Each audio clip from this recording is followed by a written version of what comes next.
Let's talk about the fighting in Ethiopia. The government's launched a military offensive in the north, in a region called Tigray. The conflict could turn into a civil war. Thousands of refugees have crossed into Sudan. The death toll is bound to rise. At the center of it all is Ethiopia's prime minister, a Nobel Peace Prize winner. War is epitome of fail for all involved. He would know. Abiy used to be a soldier who now has another fight on his hands. So how did the fighting start? And what is this conflict really about?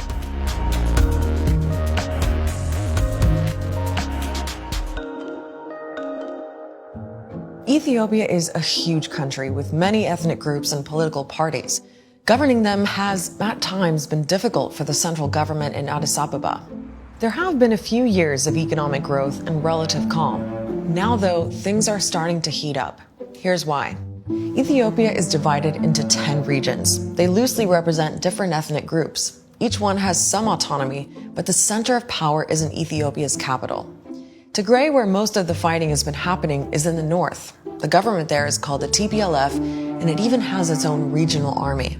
They have a large number of militias and special forces that have been trained in hundreds of thousands. The TPLF wasn't just in charge of the Tigray region. It pretty much ran the country for nearly 30 years, even though the Tigrayans are a minority, just 6% of the population.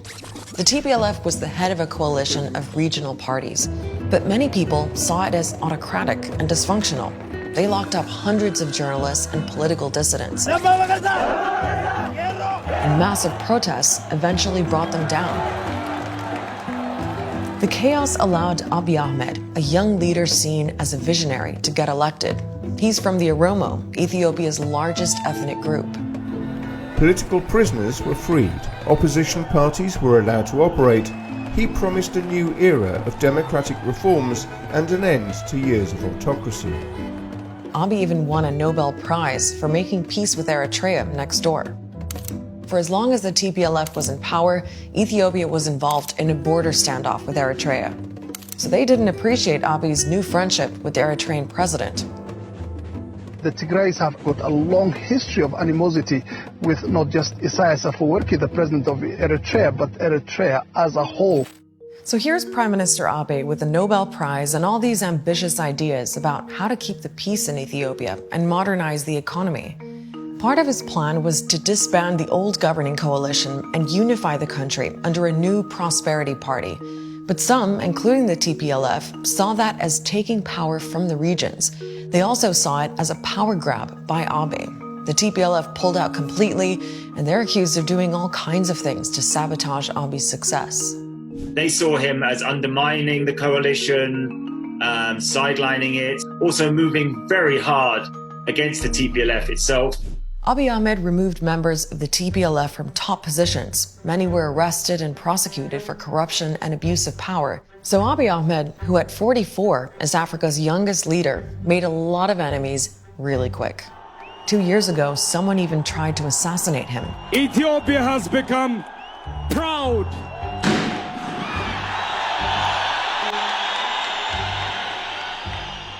So that brings us to what's happening now. Back in March, Abiy's government postponed elections because of the pandemic. But in September, the TPLF held one anyway.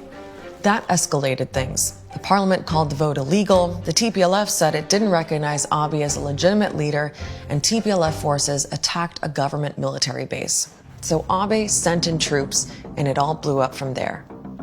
Now, this is where we'd show you footage of the war, but we just don't have much. The government has cut Tigray off, the roads, the airport, and the internet. So here's what we're hearing. We know the government is launching airstrikes. The TPLF has launched rocket attacks of its own, even across Tigray's borders. Soldiers on both sides are being killed, civilians too. We're just not sure how many. It's realistic to be talking about hundreds of fatalities already, but it is not clear. Thousands of people have been forced to leave their homes. Many are crossing into Sudan.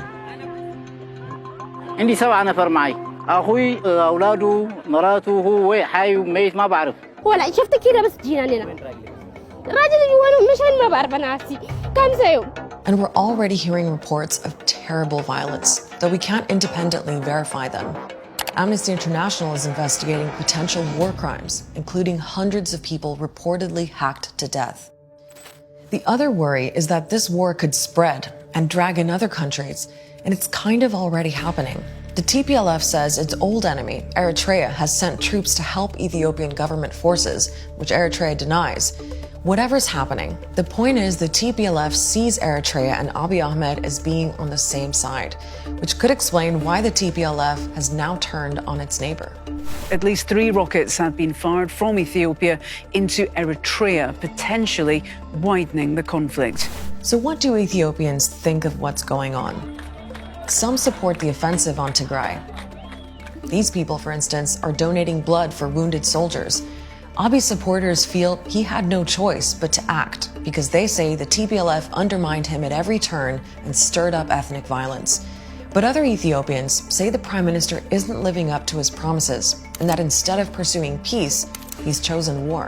አገር ሰላም ሲሆን ነው የውጭ ጦርነት እንስማ ድጋሚ አገር ጦርነት ለኔ በበኩል ያመኛል አላቅ በጣም የሚያስጠላው ወቅት ነው ያለነው የትግራይ መንግስትም የፌደራል መንግስትም በውይይት በሰከነ መልኩ ለህዝቡ ባማከለ መልኩ ለህዝቡ In a lot of ways, this is a battle between the old guard and the new. The TPLF started this fight, but now it's about how it's going to end. Whatever Abiy did to earn his Nobel Peace Prize, he'll be feeling the pressure to do it again. This story is moving fast, and there's a lot happening in Ethiopia, not just in Tigray. We have a lot of reporters in the region covering the story, so make sure to visit aljazeera.com to get the very latest. We'll see you next week.